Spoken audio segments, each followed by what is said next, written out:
Hey everyone. Just as a little recap, we've been talking about triggers on Fridays and what a trigger plan is and how you need to do some work ahead before you actually approach somebody that's triggering you, as well as really how to position a really powerful conversation with other people when they're triggering with you, when you genuinely want to work with them on your triggers. So this week, I thought I would talk a little bit about outside influences on triggers. I think this is really important. It comes up a lot.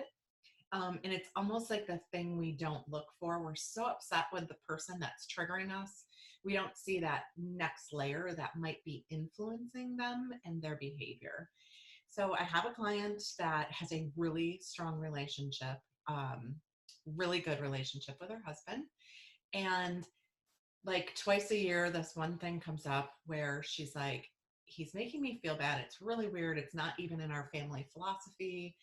And I just don't understand it, but it triggers me. We get in a huge fight like twice a year about this. She doesn't actually mind conflict, which is kind of cool, but it's this thing. And we talked through this trigger and other things kept coming up. And there were certain people's names that kept coming up. And this person thinks that this should happen. And his mom thinks that this should happen. And they're questioning him about me on this thing. And so he said, well, wait a minute, let's kind of look at these people that might be influencing him, because maybe he just needs help with his story and his response. When we worked through how to position the trigger conversation, remember we had kind of talking points. We worked through why that person's important to us, and then some talking points about what's going on, and then really asking them to kind of collaborate with you on a solution so that you can have the trigger happen less. So in this instance, I just sent her out and gave her some homework. I said, just go with him.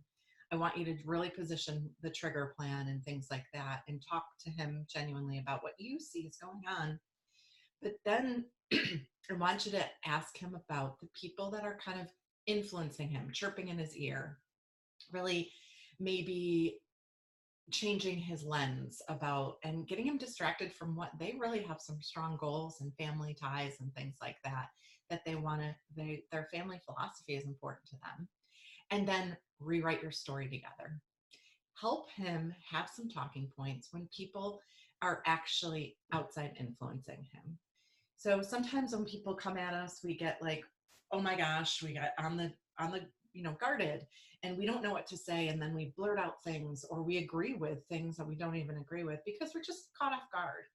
So they came together and they rewrote their story. This is why this woman is doing what she's doing, and they're both really proud of her. And when people chirp in his ear, he has 5 talking points to go to, and he can say it with loving kindness, and he can shed some light on the perspective of their family philosophy and really create understanding and people that he cares about. They're really great people in his life too. They just were concerned for him and the family, when really it was actually intentional how they've designed their family and their life, and they're really supportive of each other. So they just needed a few talking points for that. So if somebody is triggering you and other people's names are coming up, or just an argument, like sometimes just, a group of friends can really influence me. I've had people, like, I've agreed to stuff where in the moment where I'm like, afterwards, I'm like, I don't agree with that at all.